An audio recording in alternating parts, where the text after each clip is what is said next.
today I'm going to be ranking every team in this NFL offseason, which is the 2022-2023 season. So let's get straight into it. And coming at the 32nd spot, last place is the Houston Texans. They really didn't sign any key players. They're basically all just veterans, just spent too much money on veterans, didn't really gain that much in talent, which they really need to do since they went 4-13 last year. So I don't get why they keep hiring their staff members. They need to change things up in Houston. Going at number 31, and it is the Bears. They did, I don't know what they're doing. They're not building a good core around Justin Fields, which was their big hitter, high draft stock player. They added Byron Pringle, who is fast and will open the field. But then they signed Equanimeous St. Brown. And they did sign Lucas Patrick, which is decent, but they need to get some more. They need to get a big offensive player to help Justin Fields out. He cannot do everything by himself. We saw that last year, and the Bears struggled, especially with Khalil Mack going and a couple other players leaving. Their defense cannot carry them like they did a couple of years ago. They need a big star. Coming at number 30 is the Atlanta Falcons. They added Marcus Mariota, who is looking like that's going to be the starting quarterback. That cannot be good. They added Damian Williams, but other than that, they had Casey Hayward, and they re-signed Cordell Patterson after doing horrible last year. They didn't re-sign literally anybody, and their offense is going to be absolutely trash because Matt Ryan was keeping them alive. Having Marcus Mariota in there is not going to do them any favors. They needed that Deshaun Watson trade, but they did not get him, and now they have Marcus Mariota instead. Coming at 29 is the Green Bay Packers, re-signing Allen Lazard, Devondre Campbell, and Rasul Douglas, which are all fine re-signings, but losing Devontae Adams and paying Rodgers that much money is not as valuable as it may seem. Rodgers is old, and I would honestly, if I was the Packers, rather have Devontae Adams on the team than Aaron Rodgers right now. Try and build the team around Devontae, which they didn't. They let him go, and now they're stuck with Rodgers, who might retire after the season or not, and they don't really have a quarterback. So, coming in at 28 is the San Francisco 49ers. They added Ray McCloud, and that's pretty much it. They really did not add anybody besides role players. I mean, they were losing they were losing some of the offensive line. They lost Raheem Mostert, but that rookie is doing pretty good. They didn't really add anybody, and Jimmy G is definitely not the answer. They needed a new quarterback. They did not pick one up. And I actually don't know if Jimmy G left by now, but he's probably going to. So that offense is just downgrading. Deebo Samuel cannot do everything. Coming at number 27 is the New York Giants. As last year, they're keeping Daniel Jones. Oh, wait, nope. They added Tyrod Taylor. But that's not going to win them games. They needed to get some more. They needed a better coach. They need better everything. They didn't really sign anybody, but they just signed a bunch of role players. Coming at number 26, it is the New Orleans Saints. And again, they didn't add anybody besides role players, and they're losing a couple players. They don't have a starting QB since I think Jameis is now gone. So, they re-signed Jameis Winston. I'm sorry, but it's still not going to be enough. After going last season, having a bad last season, they needed to make some moves. They didn't, and it's going to be pretty similar to last season. Number 25 is the Detroit Lions. They signed DJ Chark. That's pretty much it. Re-signing Josh Reynolds and nobody. I guess they do still have the draft, but their Chark and Reynolds can't really do that much, and their offense is still going to be horrible, and they didn't add anybody for their defense. So unless they have the best draft picks ever, they're not going to be changing much from last season. Coming at number 24 is the Seattle Seahawks, who added a bunch of role players, adding Drew Lock, who, if Drew Lock is your starting quarterback, that is never good free agency. Just removing Russell Wilson. I mean, Drew Lock's going to have no chemistry with Tyler Lockett and DK Metcalf. They lived off the deep ball. I don't think Drew Lock can throw the deep ball that very well. They added Noah Fant, which gives them a big body if they wanted to throw short. And he is kind of fast, but they're going to need to redesign their offense completely. Everything is going to change because Russell Wilson isn't there, and they might have a down year. But if they build some chemistry with Drew Lock or something, or get a quarterback in the draft, they need to do that. Coming at number 23 is the Arizona Cardinals. Re-signed Colt McCoy, James Conner, Zach Ertz, and they lost Chandler Jones, and they didn't really add anybody to that defense. And after the really hot start and then declining of the playoffs, that was the big drop off. They need to make some moves in free agency, and they really didn't. Now they still have the draft, but they won't get an insanely good draft pick, and I don't think it's going to change them much from last season.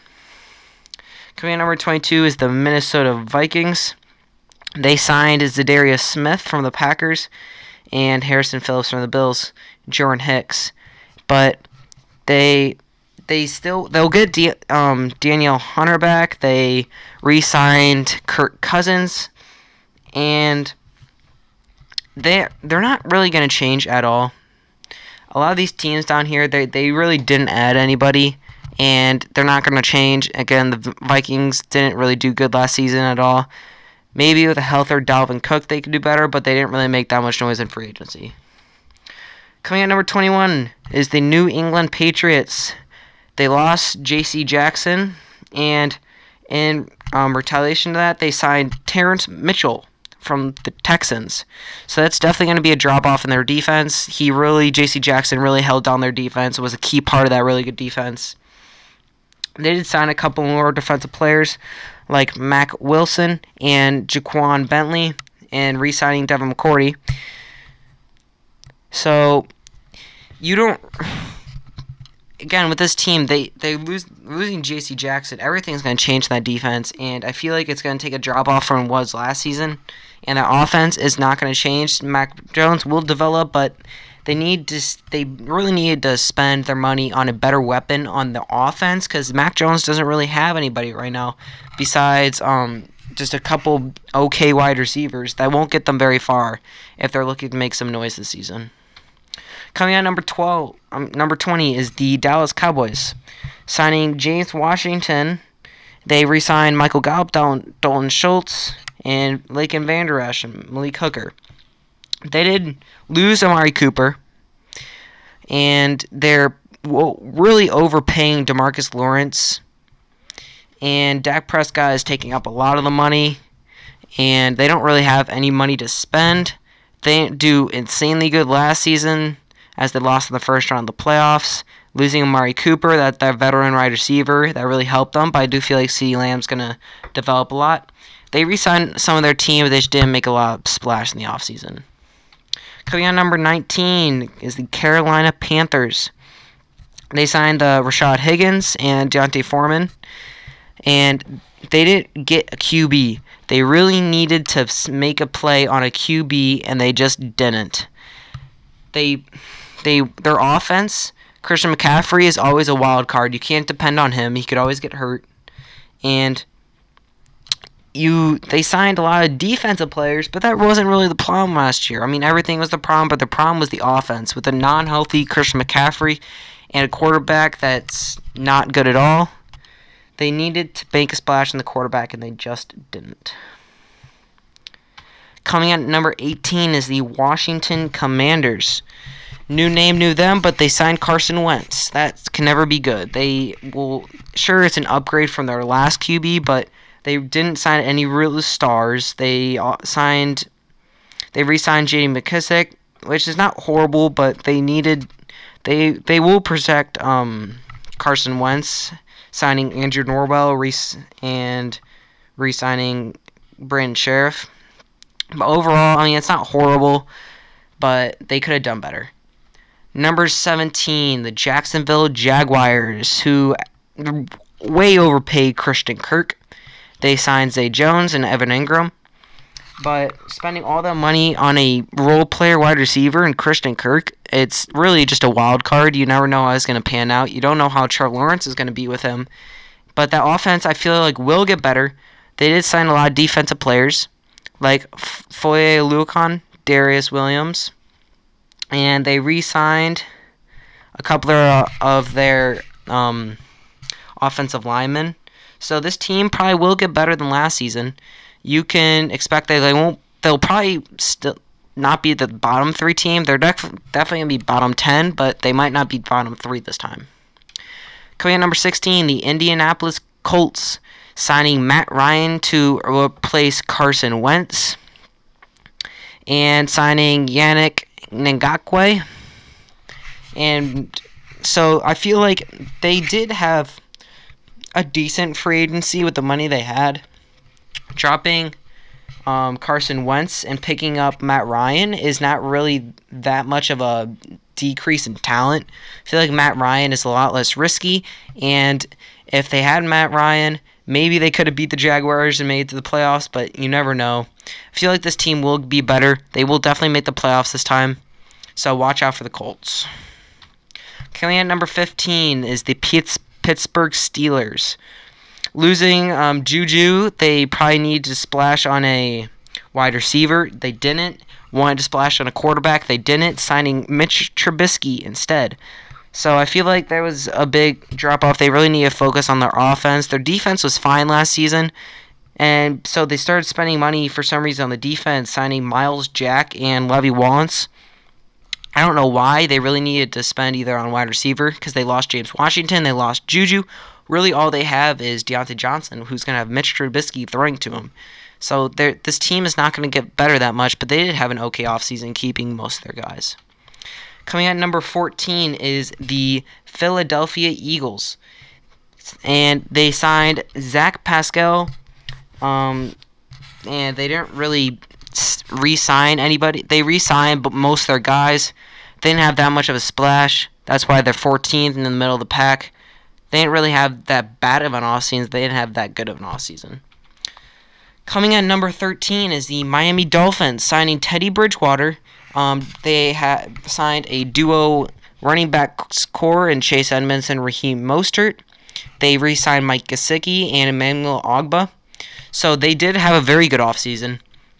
They signed a bunch of their, what do you call it? And the big one, Tyreek Hill. This was a very good offseason. I think I made this list before the Tyreek Hill signing, so that's why they'd probably be a little higher than 13, but I just realized that I forgot to put that in. Yes, they had an amazing offseason with the Tyreek Hill trade, not signing. Yeah, the Tyreek Hill, I guess, trade and signing. And getting Teddy Bridgewater as a decent backup and Raheem Mostert, Chase Edmonds. This offense is going to look very scary if Tua can perform. Number 12 is the Kansas City Chiefs. They did lose Pringle. They did lose Tyreek Hill. Their offense might be a little lackluster, but in replacement, they did sign Juju. Re-signed, and they re-signed Chad Henne, Orlando Brown. Tyrann Mathieu might leave, but he is going to be there for this season. And they did sign Justin Reed, too, so their defense got bulked up a little bit. That safety duo of Justin Reed and Tyrann Mathieu might be a little underrated. They might have a lot better the defense than they got credit for the last season. Coming at number 11 is the Las Vegas Raiders. Signing Brandon Bolden and Jacob Johnson and also Devontae Adams. That was the big one. That's why they're up here. The Devontae Adams signing was huge for them. And they traded for Rock Ya-Sin from the Colts. Kept Derek Carr, kept Darren Waller, kept Hunter Renfrow. That offense is going to be scary now. That offense is going to be probably a top 10, maybe top 5 offense in the league now. With Derek Carr, Darren Waller, Hunter Renfrow, and Devontae Adams. Very scary offense.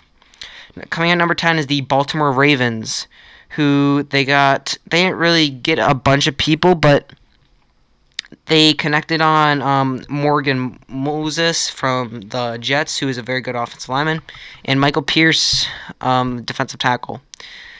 So they didn't do bad, but they definitely kept a lot of their guys, good re-signings. So not a bad offseason for the Baltimore Ravens at all. Coming in number 9 is the Tennessee Titans, who added Robert Woods and Austin Hooper, and they kept a lot of the guys. Definitely adding Robert Woods and Austin Hooper definitely helps out their offense a lot. Ryan Tannehill now has a lot better options than just Julio Jones and A.J. Brown, who was hurt for a while last season. They have a very good trio in Robert Woods, Austin Hooper, and A.J. Brown. They will have and with the Derrick Henry coming back, this offense will improve so much from last season, especially with all of them getting hurt. This is a comeback season for them. Coming in number 8 is the Cincinnati Bengals, coming off of a Super Bowl appearance, re-signing most of their guys, and Jesse Bates. They re-signed Eli Apple, added Hayden Hurst because they lost C.J. Uzomah. So keeping all of them, this just improves the team. They did not decline at all. They will be Super Bowl contenders once again. Coming in at number 7 is the New York Jets. They signed C.J. Uzomah. They signed Laken Tomlinson, D.J. Reed, Jordan Whitehead, and they re-signed Braxton Berrios. So this team is going to prove so much. This is especially if Zach Wilson can improve. They beefed up the O-line for him. So if he develops, they will improve a ton. Coming in number 6 is the Buffalo Bills. They signed Case Keenum. They got O.J. Howard, Roger Saffold, and Shaq Lawson, and a couple of other role players. And they re-signed Isaiah McKenzie and Sierra Neal. Now, they beefed up the line for Josh Allen. Now all that he needs to is perform. If they don't choke in the playoffs again, they will be Super Bowl contenders once again. Coming in number 5, Los Angeles Rams, the Super Bowl. Coming out of their Super Bowl win, they signed Allen Robinson to replace Robert Woods, who was hurt last season, so this offense will just get even better. They re-signed 2 of their offensive linemen, Joe Noteboom and Brian Allen. Now, if Odell returns, I don't know if he's going to be good by then, but it's going to be signing the Allen Robinson definitely gives Matthew Stafford more options. And if Odell comes back, they'll be a good trio, and they'll just get even better than they were last season. Coming in number 4 is the Cleveland Browns. Now, they did lose their backup in Case Keenum, who was a very good backup. Obviously, the big signing with Deshaun Watson is the main reason they're up here.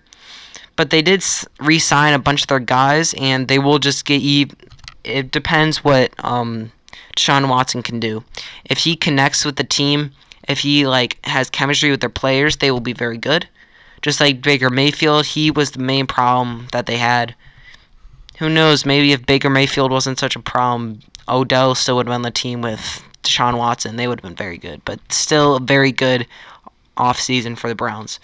Now, in the top 3, coming at the 3rd spot is the Tampa Bay Buccaneers, who signed Russell Gage, Shaq Mason, Logan Ryan, and kept a bunch of their guys. And with Brady's return, this team will only get better.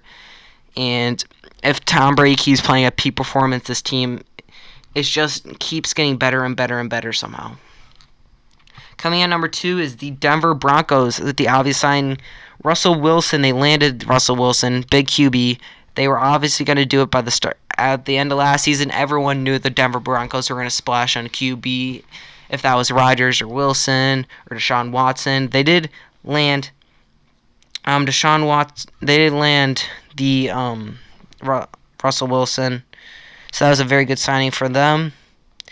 They also got DJ Jones and Randy Gregory, so they just only. And with that defense being top tier last year, adding Russell Wilson is definitely going to help them a lot. They will be very good next year.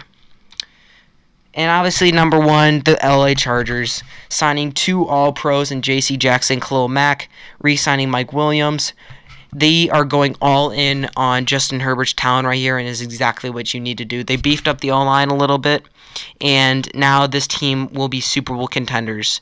This is the scariest team in the NFL right now. They are very explosive, and they can do anything right now. So that's going to be the end of the video. Hope you guys enjoyed.